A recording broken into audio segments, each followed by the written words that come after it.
Bueno, un saludo a todas las audiencias de El Tiempo Casa Editorial que nos siguen a través del tiempo.com, del canal de YouTube, de Twitter, de Facebook, por todas las plataformas por donde nos ven las audiencias de eltiempo.com. En los últimos días se conoció un fallo de la Corte Interamericana de Derechos Humanos que pertenece al Sistema Interamericano de Derechos Humanos del que hace parte Colombia. Pues que ha levantado como un poco de polvareda en el país. Por un lado, el senador Gustavo Petro, que es a quien se le protegieron sus derechos políticos con este fallo, lo ha defendido, y por otro lado, pues hay algunas instancias como la Agencia de Defensa Jurídica, la Procuraduría General de la Nación y todo, que ven un poco con reserva este fallo y que han hablado de que se le abriría una puerta posiblemente al tema de la corrupción. ¿Qué dice el fallo? El fallo básicamente lo que dice, y ya no lo vamos a hablar más adelante, el fallo básicamente lo que dice es que los servidores públicos que hayan sido elegidos de manera popular no se les pueden quitar sus derechos políticos, sino solamente mediante una condena emitida por un juez. Básicamente eso es lo que dice. ¿A raíz de qué? A raíz de que en el 2013 la Procuraduría General de la Nación destituyó al entonces alcalde de Bogotá, Gustavo Petro, por el tema relacionado con el manejo de la recolección de basuras en la capital. Pero bueno, para hablar de estos temas tenemos al protagonista, que es el exalcalde de Bogotá, excandidato presidencial y senador Gustavo Petro, quien muy gentilmente nos está acompañando en este Facebook Live. Senador, un saludo. ¿Cómo ha estado? ¿Cómo van las cosas? ¿Cómo está Juan Francisco? Aquí, encerrado en mis libros, en cuarentena. En mi casa, un poco ya aburrido porque tengo ganas de ir por las regiones de Colombia y nada que se puede, pero ahí vamos resistiendo. ¿Cómo va el tema de la salud? Pues hasta ahora estoy bien. Hacia el mes de julio tenía que hacerme otro examen, pero ha sido materialmente imposible, no hay forma, porque implica anestesia, implica pues una relativa hospitalización y ya sabe usted cómo están los hospitales y las clínicas. Entonces estoy a la espera un poco a ver si se genera un espacio en donde pueda hacerme ese examen y mirar cómo ha avanzado el tema. Ojalá no haya avanzado. Oiga, senador, antes de entrar en el tema del fallo de la Corte Interamericana de Derechos Humanos, me llama la atención una cosa. Usted ha sido una de las personas en el Congreso que más ha insistido en el tema de las sesiones presenciales, ¿sí? En la aprobación de proyectos, en el control político y todo de manera presencial. Sin embargo, pues las autoridades de salud pues han manifestado que hay una serie de personas, los mayores de 65 años y personas que han tenido enfermedades como diabetes, cáncer y demás, para las que no es recomendable el tema de salir en estos momentos, pero llama la atención que usted, que ha atravesado por una situación de estas, pues sea uno como de los más entusiastas impulsores de esa idea de la presencialidad.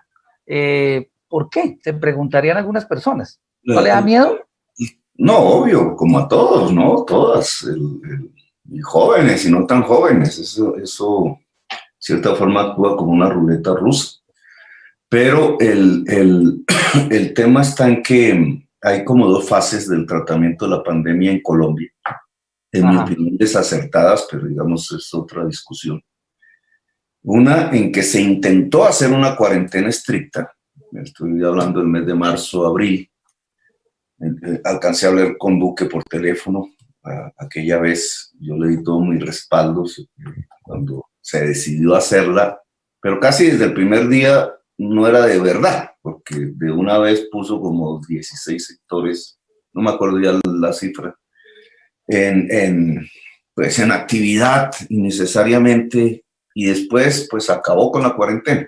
Hoy es una mentira que hay una cuarentena. Entonces hay esas dos fases, el intento de una cuarentena un mes y la liberación, la flexibilización casi completa. Entonces, la primera fase yo fui amigo de las sesiones virtuales. Me parecía coherente, digamos, con que todo el mundo estuviera encerrado en su casa. Claro. Y así pasó un mes, 2 meses, pero primero me di cuenta, porque esa experiencia no la habíamos tenido, me di cuenta en el proceso mismo de que el gobierno estaba manipulando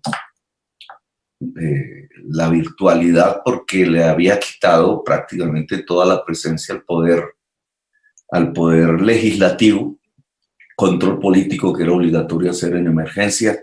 El poder judicial también estaba prácticamente en receso, en suspensión de términos, es decir, no había sino un poder, el del gobierno legislando por decreto. Y eso se llama dictadura, querámoslo o no, eso es una dictadura. Y creo que la persistencia en la virtualidad del Congreso tiene que ver es con eso, con disminuir otros poderes que no sea el poder presidencial.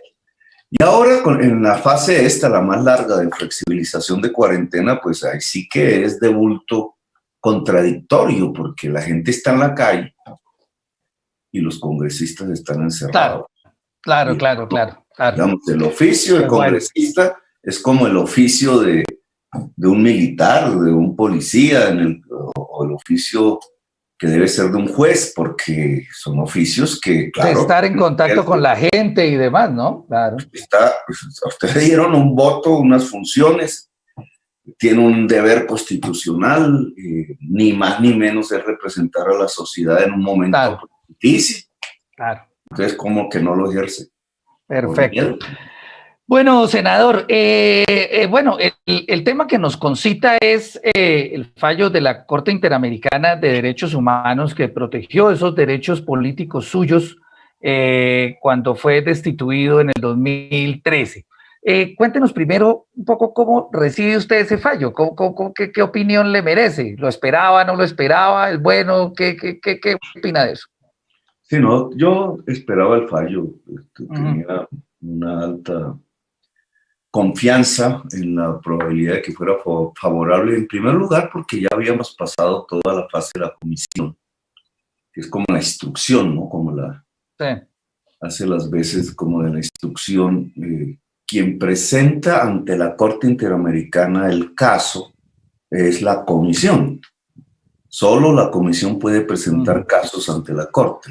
Que la comisión es la que recoge elementos y hace la instrucción y eso. Sí. Su primera valoración, la comisión es la que ya había expedido medidas cautelares a mi favor, que no atendió el presidente Santos, y por eso salí de la alcaldía, porque las medidas cautelares salieron el día en que Santos expide el decreto ya de mi salida de la alcaldía y pone a Pardo.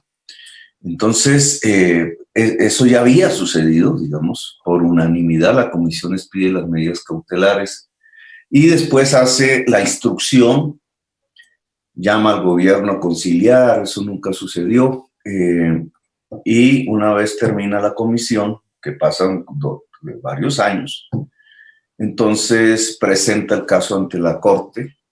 Claro, es una instancia diferente, viene a ser una segunda instancia y definitiva. La comisión actúa en Washington, la Corte en Costa Rica, San José de Costa Rica. En la comisión había un magistrado de los Estados Unidos, para quienes dicen que esto es un tema de sesgo político. No, la comisión, el único que no puede participar en las decisiones son los que provengan de Colombia. Claro, por tratarse de un tema relacionado con el país. El país, pero, por ejemplo, el magistrado, no sé, creo que era una señora, vota a favor mío. Y ya en la Corte, pues hay una audiencia que fue precisamente en marzo, cuando esto estaba empezando a arrancar. Yo alcanzo a viajar a Costa Rica. Usted estuvo en esa audiencia, ¿no? Sí, claro. Yo salí del país precisamente para eso, para ir a la audiencia. Estuve allí. Eso se grabó públicamente, fue Camilo Gómez por el lado del Estado, y los magistrados intervinieron, etcétera. Hubo unos peritos, un señor Gargarela que fue profundo, digamos, en su análisis. Y de ahí salía ya a la sentencia, a la hechura de la sentencia. En el mes de julio supimos que se reunieron y que estudiaron el tema. Es decir, ahí fue cuando ya esto cogió la forma definitiva, las votaciones, etcétera, y se expidió ya públicamente ayer. Que fue exactamente lo que se conoció hace un par de días. Senador, una pregunta. En términos jurídicos y políticos, ¿qué significa este fallo de la Comisión de la Corte Interamericana de Derechos Humanos en Colombia?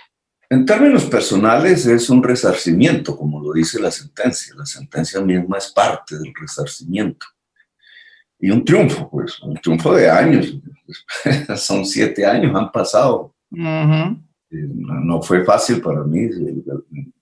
Digamos, el año 2013-2014, recuerda usted, 7 manifestaciones lleno de la plaza, un movimiento ciudadano, que es lo que originó la Colombia humana, además, para ponerlo en términos políticos. Es de ahí donde nace. Y muy ciudadana, los partidos políticos no estuvieron en eso, realmente fue la ciudadanía que sale a defender la alcaldía.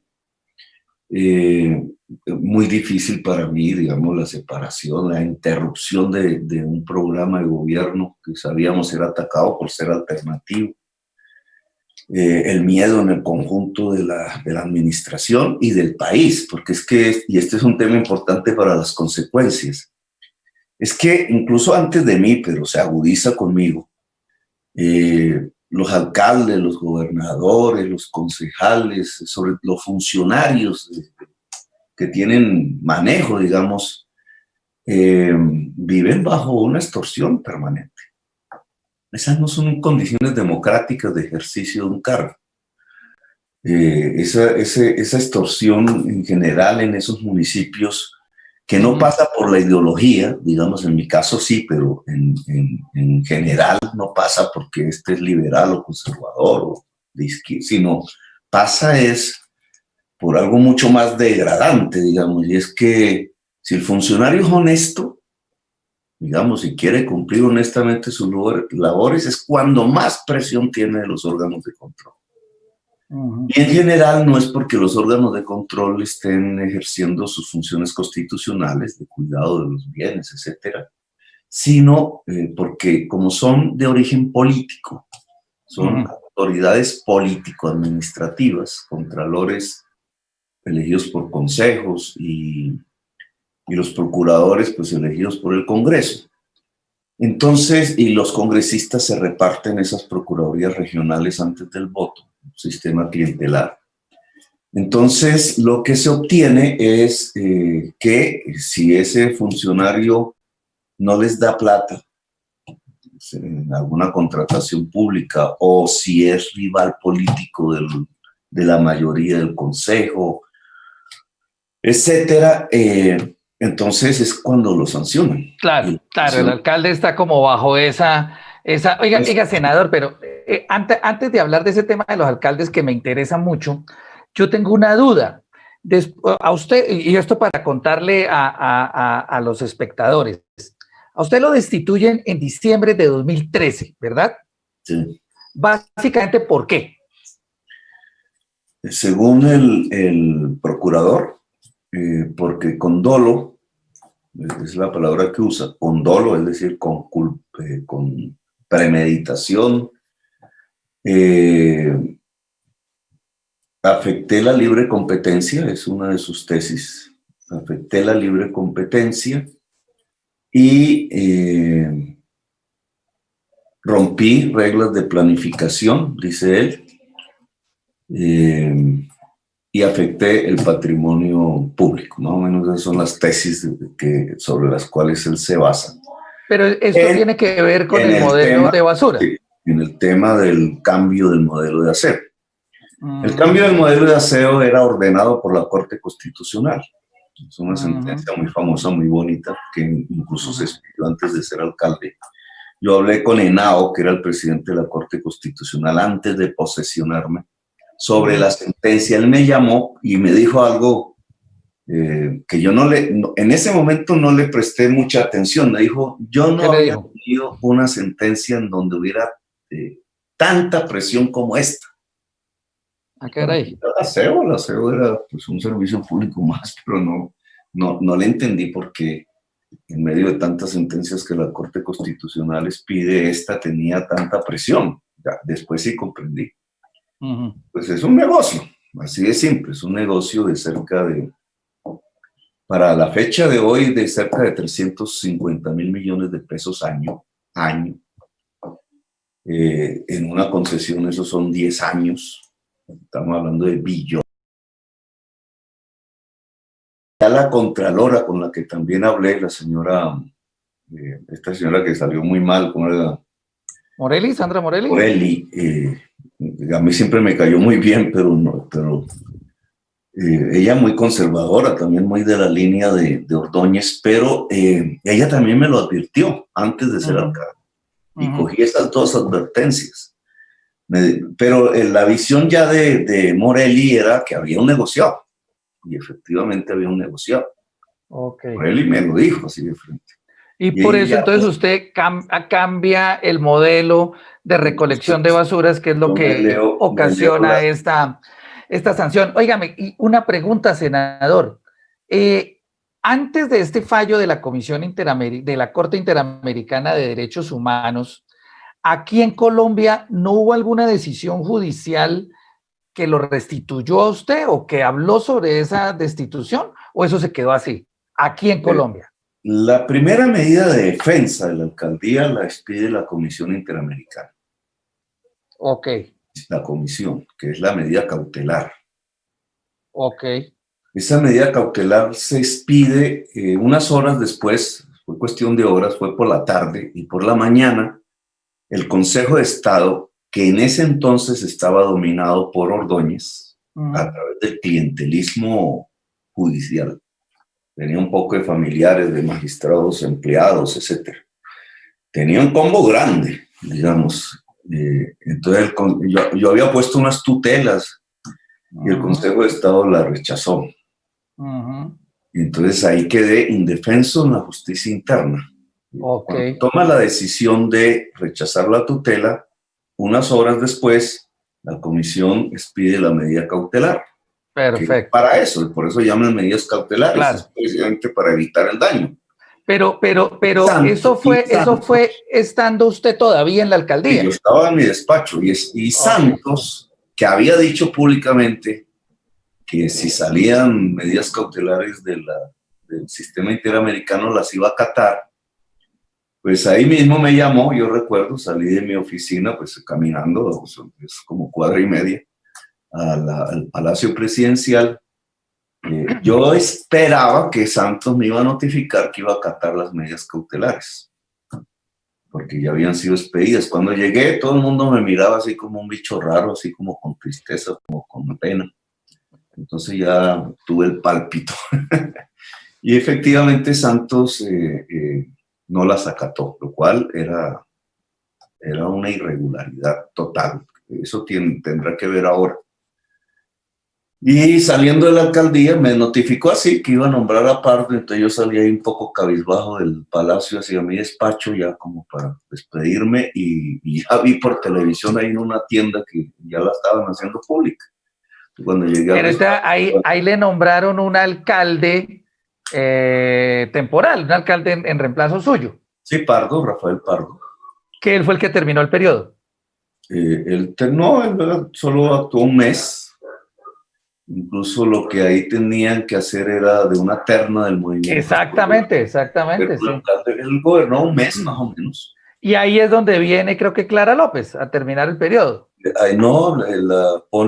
Clara López termina el periodo, pero en otro suceso, que es la detención de Samuel Moreno. ¿Y entonces quién terminó el periodo suyo? María Mercedes Maldonado fue alcaldesa por un día, ya. Que era de la terna, pero dura un día, porque una tutela de las que puse fue fallada por la sala de tierras del Tribunal del Circuito Civil a favor mío. Y entonces ahí entré. Claro, eso era apelable, entonces podía volver a salir, claro. Pero digamos, esa medida fue la que me hizo entrar de nuevo al mes. Y ahí sí ya estaban en plena campaña electoral. Santos se había caído en las encuestas. Y claro, nosotros estábamos muy heridos en esa interfase, estábamos heridos. Yo decía, no, pero apoyar a Uribe y su candidato, que lo hubiéramos hecho ganar, entre otras cosas. Estamos hablando del 2014, claro, claro, obviamente. 2014, estaban en campaña y yo no me acuerdo si fue antes de la primera o la segunda vuelta, pero total es que ahí yo tomé la decisión, todavía no había vuelto a la alcaldía, tomé la decisión de que había que apoyar a Santos por la paz, a pesar del golpe que recibimos de él, a pesar de eso. Pero bueno, pero en síntesis, a nivel interno, en la legislación interna, ¿no hubo ninguna medida que echara para atrás esa destitución suya? Sí, pero mucho tiempo después. Ajá. Yo quedé cubierto primero por la tutela, ¿cierto? Porque sí, perfecto. La desacató Santos. Entonces yo quedé cubierto por la tutela, que era muy, muy, muy débil porque en la apelación podía caerse. Y efectivamente esa tutela la tumbaron. Sino que había que presentar un proceso de nulidad, lo hecho por Ordóñez, y eso entró al Consejo de Estado. Uh-huh. Yo no le tenía mucha fe porque sabía pero ya habían cambiado unos magistrados. Okay. Y creo que había una conciencia ahí de que eso no podía seguir en manos de Ordóñez. Y llegó mi proceso a manos de un magistrado conservador de apellido Arenas, conservador. Uh-huh. Pero un señor, nunca pude conocerlo porque él murió hace un tiempo y siempre me quedó una enorme gratitud porque él es el que expide las medidas cautelares de protección de la alcaldía y por eso me quedé hasta el final. Magistrado del Consejo de Estado, el magistrado Arenas, y él es el que presenta la ponencia a mi favor. Piden que sea sala plena. O sea, para echar para atrás la destitución. Y hace como año y medio, 2 años, la sala plena falló a mi favor. Y ahí ya, pues esa es, digamos, la decisión judicial interna de última instancia, cosa juzgada. Entonces aquí en Colombia ya había habido una decisión que había protegido esos derechos políticos suyos. ¿Eso en qué año fue? Eso fue hace unos 2 años. Yo ya no era alcalde, digamos, es una sentencia. Claro. Ahí lo que funcionó en la práctica fue la medida cautelar del Consejo de Estado. Pero digamos, esa decisión, senador, del Consejo de Estado de echar para atrás la destitución que había y reivindicarle a usted sus derechos políticos, ¿eso fue lo que le permitió a usted ser candidato presidencial o eso es por otra vía? No, porque es que yo recibí un segundo ataque. Digamos, parcialmente sí, porque el procurador había pedido también pérdida de mis derechos políticos por 15 años. Y entonces la medida cautelar del Consejo de Estado y de la decisión plena ya del Consejo de Estado, pues tumbó esa medida. Pero paralelamente, y como el Contralor de Bogotá tuvo el mismo objetivo del procurador. El Contralor de Bogotá, que es elegido por el Consejo de la Ciudad, el señor Granados, un político de Boyacá, de Nopsa, de Cambio Radical. Cambio Radical exigió, apenas fueron las elecciones donde se eligió Peñalosa, Cambio Radical exigió que la Contraloría era para ella, para ese partido, y lo logró. Entonces pusieron a este señor Granados, y este señor Granados, de una manera mucho más torva que el procurador, hay que decirlo, mucho más, desde el punto de vista jurídico, técnico, muchísimo más alevoso, digamos, más irregular que lo que hizo la Procuraduría. La famosa multa. Cogió como 4 multas, 4 procesos, y entonces él lo que hacía era un proceso que es típico de la justicia, del Poder Judicial, que es la acción de repetición, lo trasladó como si fuese el proceso en la Contraloría, con lo cual él, asumiendo ya el papel de juez abusivamente y sin tener yo las garantías de un proceso judicial, ponía unas multas, por ejemplo, la más famosa fue la de por haber rebajado, todo era una, digamos, en todos los procesos de la Contraloría de este señor Granados era cogiendo decretos, lo cual no es función de la Contraloría. Porque un decreto puede ser mirado legal, si es inconstitucional y hay una demanda para él. Este señor lo que hacía era coger mis decretos y entonces los ponía como si ahí el decreto fuese el que produjese un detrimento patrimonial. Entonces cogió el decreto de tarifas de transporte, por ejemplo, de Transmilenio, que, digamos, nunca fue demandado. Son decretos legales completamente, hasta el día de hoy. Ninguno de esos decretos se cayó. Pero entonces él cogía el decreto y decía, este decreto es abiertamente inconstitucional, entonces, que no es su facultad, y como aquí los usuarios dejaron de pagar en 4 años no sé cuánta plata. Le ponía la multa. Entonces me ponía a mí a pagarlo de 80 millones de dólares, así. Y una pregunta, ¿cuál fue la multa más alta que le pusieron a usted en la Contraloría Distrital? Esa de Transmilenio, esa tiene casi 80 millones de dólares. Me cobraba los camiones que compramos de nuevos, los camiones nuevos que compramos para el aseo, entonces todos me los cobraba. ¿80 millones de dólares? Yo llegué a sumar ahí como 120 millones de dólares de multa. ¿Y usted cómo ha hecho para pagar eso? No, ¿qué va? ¿Qué era lo que él quería? Pasarme una cosa que se llama el boletín de sancionados fiscales. Y hay una ley de la República que dice, si está en el boletín de sancionados fiscales no se puede inscribir en elecciones. Como para elecciones, claro. Ese tema también se cayó en la sentencia de la Corte Interamericana, porque es una forma de que una autoridad política del Ejecutivo, administrativa, que es la Contraloría, inhabilita y le quite los derechos políticos. Claro, pero usted para ser candidato presidencial interpuso otro recurso. Sí, la nulidad de todos esos procesos de la Contraloría, eso sí fue más fácil porque pues, que era tan burdo, digamos, tan vasto. El tratamiento, digamos, a veces uno diría que hay que ser muy ignorante. Me dio pena con los funcionarios de carrera de la Contraloría. Cuando andas en administrativo de Cundinamarca, que es donde corresponde, todas fueron suspendidas por medidas cautelares, por diversos magistrados. Por eso me pude inscribir, porque eso fue un poco antes de eso, por eso, y fui candidato presidencial. O sea, toda la estrategia fracasó mucho antes de esta sentencia de la Corte Interamericana. Pues me fui a inscribir y pasó lo que pasó. Lo único que está vigente de toda esa andanada de cosas es algo todavía más absurdo, solo que no me inhabilita, por eso no fue materia de la sentencia. Y es que el presidente de la República embarga mi sueldo. Por los mismos hechos, digamos, eso es lo mismo, el modelo de aseo.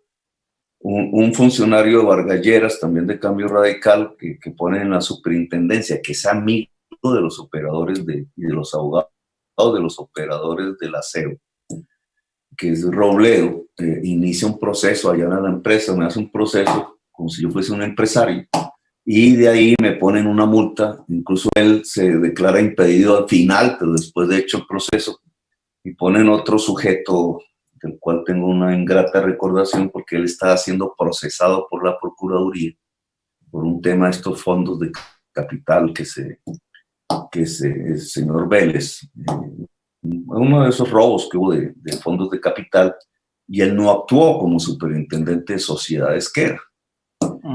Incluso, entonces claro, lo cogen, lo procesan, y él para salvarse de ese proceso, porque está en manos del procurador Ordóñez, prácticamente transcriben todo el proceso de la Procuraduría en el de la superintendencia y me multan. ¿Y usted en este momento le tiene embargado el sueldo al congresista? Entonces yo también pongo un proceso de nulidad sobre eso, lo admiten, está en proceso, lo admiten, suspenden el cobro coactivo claro, cuando uno le dicen suspenden el cobro coactivo es que dejan de embargarlo. Pero no, aquí el superintendente, y ya el actual, el de Duque, por eso yo digo que Duque me embarga, porque el superintendente es un delegado del presidente, decide que a pesar de que me han suspendido el cobro coactivo y a pesar de que todos los hechos sobre los cuales me multan pues se han caído en las máximas instancias de la justicia, a pesar de todo eso, entonces generan una medida cautelar, se llama así otra también, que es como que me guardan la plata que me quitan en un fondo de la Superintendencia de Industria y Comercio hasta que falle Claro. Es decir, me embargan. Oiga, pero, ¿qué le iba a decir? Pero qué cantidad de embrollos jurídicos y de enredos jurídicos y de todo, ¿no? Pero bueno, volvamos al tema del fallo de la Corte Interamericana, senador. Eso también tiene que ver con el fallo, porque eso que yo viví y que mucha gente cercana a mí pues sabe, conoce, sufrió incluso, porque no solamente a mí me fregaban. Eso se generó y ese era uno de los objetivos. Digamos, el primer objetivo era cómo sacarme de la vida política.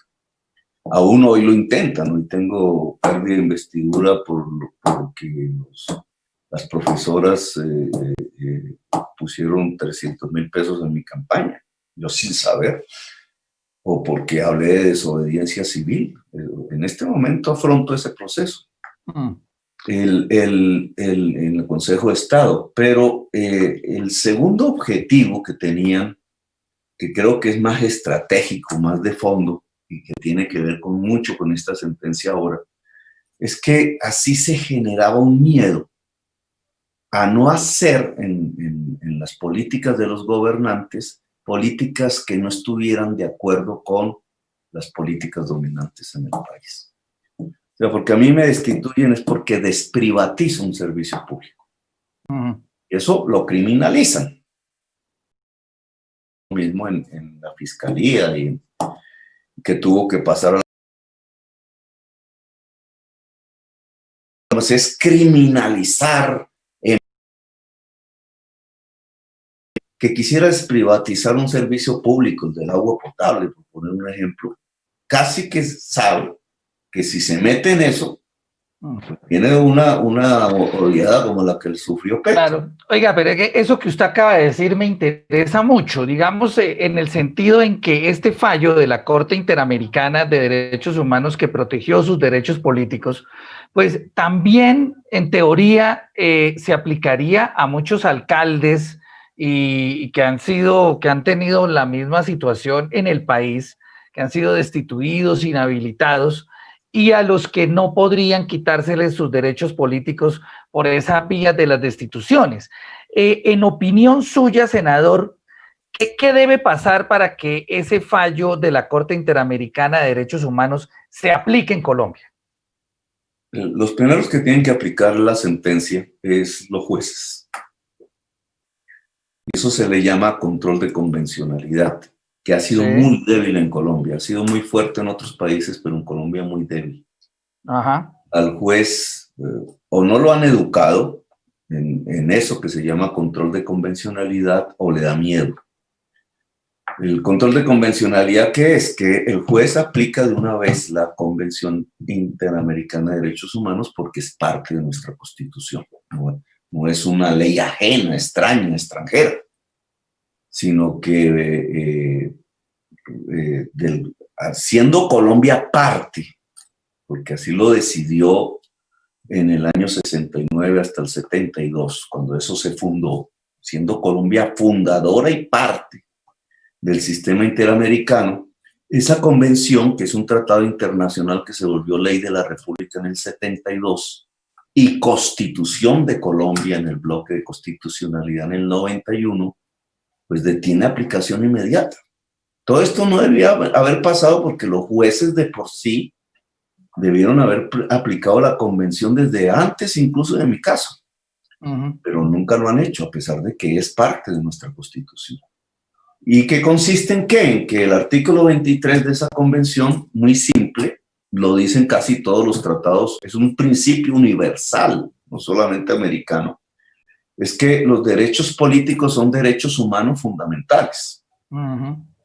Y que los derechos políticos son elegir y ser elegido y participar en igualdad de condiciones en las decisiones de los estados.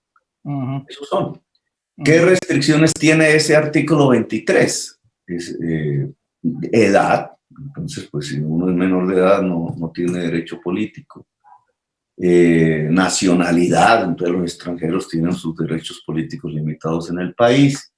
Hay unos de instrucción y unos de pues, problemas mentales. Incapacidad objetiva, digamos, de la persona y que no se aplican en Colombia y condena del juez penal. Es decir, si el ciudadano comete un delito, el juez le puede quitar sus derechos políticos. Eso es todo, digamos. No hay más. Y eso es restrictivo. O sea, usted no puede ampliar otras restricciones. Lo dice la convención. La ley no puede crear otros motivos por los cuales usted pueda perder derechos políticos, como el otorgarle a un procurador y a un contralor, que son autoridades políticas del Ejecutivo, la facultad de quitar derechos políticos. Porque eso es un principio universal de la justicia. Porque es que son las dictaduras las que permiten que un presidente, un miembro militar, digamos, en el caso clásico, le quite a un ciudadano su derecho político. Claro. Pero, senador, una cosa, eso que usted acaba de decir quiere decir que procuradores, contralores, a partir del fallo de la Corte Interamericana de Derechos Humanos, no pueden volver a destituir alcaldes y autoridades elegidas popularmente. Desde 1972 no lo podían hacer. Imagínense el tamaño de la irregularidad que se ha cometido en Colombia. Desde 1972 nunca debieron haberlo hecho. Pero entonces, ¿por qué lo estaban haciendo? Porque, primero, por la debilidad en la justicia de aplicar el control de convencionalidad, como ya le expliqué. Y entonces, pues nunca los jueces fallaban a favor de destituidos o cosas por el estilo. Segundo, porque con el paso del tiempo y bajo la excusa y en esto he hecho mis debates, la excusa de la corrupción, entonces se fue implementando una serie de normas que se fueron acumulando en el tiempo, encarcelando la política, como si la libertad en la política fuera la responsable de la corrupción. Y esas normas que están ahora en el código, por ejemplo, de código fiscal, el código disciplinario también, creo. Unas 4 leyes, código disciplinario, y hay otra en el código electoral, en las leyes electorales, le fueron permitiendo a estas autoridades políticas administrativas quitar derechos políticos. Bueno, pero entonces eso quiere decir que, digamos, desde el punto de vista objetivo, y jurídicamente sí hay normas que sustentan estas decisiones. No, sí, otra cosa son las apreciaciones políticas, ¿no? Que eso es otra cosa. Pero jurídicamente sí hay sustento para aplicar estas sanciones. Y podrían hablar de presunción de legalidad, pero digamos, ha existido 2 problemas. Uno del lado de la justicia, incluso la Corte Constitucional, en uno de los últimos golpes que se me dieron, la Corte Constitucional cambió eso fue hace como 8 meses por ahí, cambió su propia doctrina constitucional. La Corte Constitucional siempre había dicho las inhabilidades son taxativas y si están escritas en la Constitución, solo son las que están escritas en la Constitución. Entonces, ¿cuáles son las inhabilidades para ser presidente? Entonces están escritas en la Constitución, hay unas.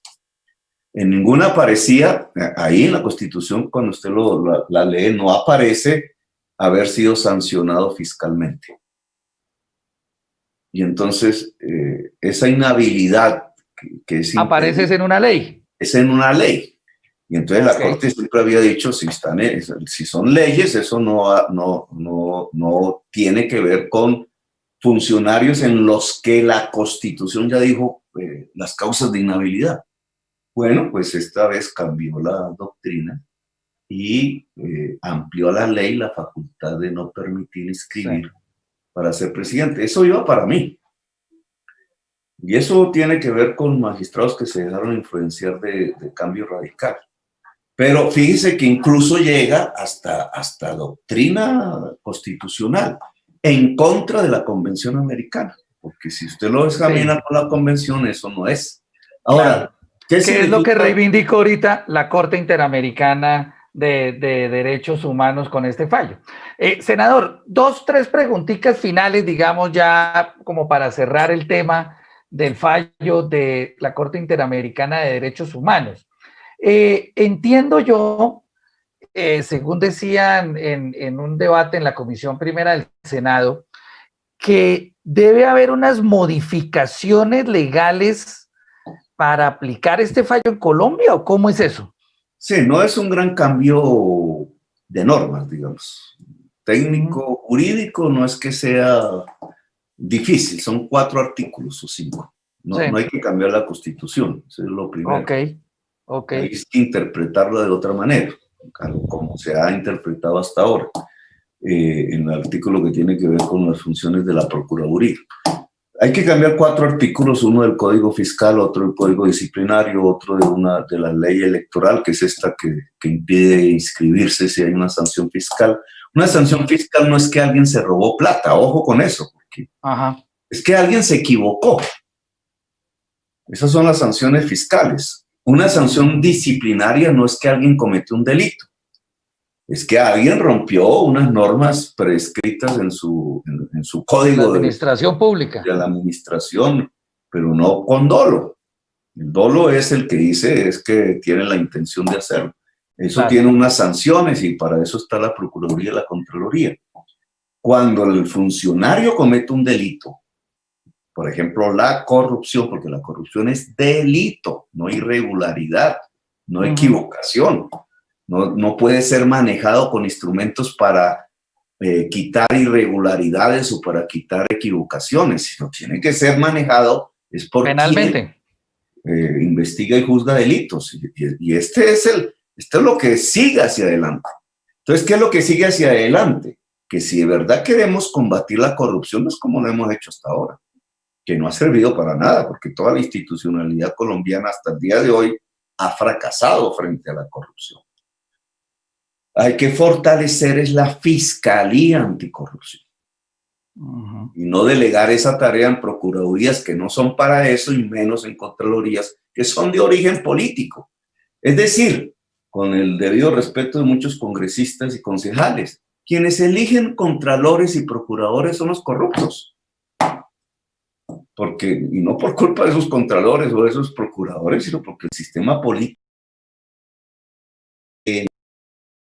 muchos corruptos comprando votos. Entonces, digamos, delegar en esas instituciones cuyos jefes provienen de un sistema electoral de nominación con mucha incidencia de la corrupción, la lucha contra la corrupción, pues es tonto. Por eso es que no hemos podido. Porque el senador tal influye en el contralor tal y el congresista tal influye sobre el procurador tal y evita que haya investigaciones o las dirige contra sus enemigos políticos. No, es la Fiscalía Anticorrupción y los jueces la que hay que fortalecer. Los que hay que fortalecer. Eso es una tarea institucional hacia adelante. Significa que la política hoy va a ser más libre. Es decir, que si un candidato a la alcaldía sale elegido con el programa de que va a desprivatizar su acueducto de agua potable porque el que hay no funciona, pues no lo van a perseguir por eso, como le pasó al alcalde Salazar, porque construyó la clínica de la mujer, donde se aplicaba la sentencia de la Corte Constitucional alrededor de temas de los puntos de esos donde se permite aborto. Entonces llegó el procurador, que no es católico, entre otras cosas, sino fascista, y entonces cogió el tema y lo fregó. No, porque eso es encarcelar la política. Eso no se llama lucha contra la corrupción, eso se llama es lucha contra la democracia. Lo que aquí hemos logrado es una ampliación de la democracia en Colombia. Perfecto, senador, una pregunta final. Le rogaría una respuesta muy breve por cuestiones de tiempo. Me llamó la atención que la senadora Paloma Valencia dijera que este fallo que le protegió los derechos políticos a usted, pues se le podría aplicar también al expresidente Álvaro Uribe, porque según el fallo, para quitarle los derechos políticos a un servidor elegido popularmente solamente opera una condena de un juez. ¿Qué opina usted de eso? Muy breve, por favor, por cuestiones de tiempo. Sí, no tanto tiene que ver con mi fallo, que es sobre autoridad administrativa quitando derechos políticos. Aquí es al interior de la justicia. Si hay que esperar hasta el fallo condenatorio para quitar derechos políticos o previamente. Ok. Si me lo permite, creo que hay que esperar hasta el fallo condenatorio. Eso es lo que dice la convención. O sea, ¿usted está de acuerdo con Paloma? Sí, lo que pasa es que el caso de Uribe es diferente porque Uribe renuncia. Ah, digamos, ahí ya eso cambia como todo el panorama, ¿no? Porque si Uribe quisiera seguir siendo senador mientras se le procesa, con respeto de la Corte Suprema de Justicia, se debería aplicar el fallo. Es peleable. Si ese fuese su querer, claro que sí podrían utilizar la convención para pelear ese derecho. Pero lo que hizo Uribe no es eso. Lo que hizo Uribe fue renunciar a su derecho político porque no quiere que la Corte Suprema lo juzgue. Entonces es un tema. Claro, ahí ya el panorama cambia.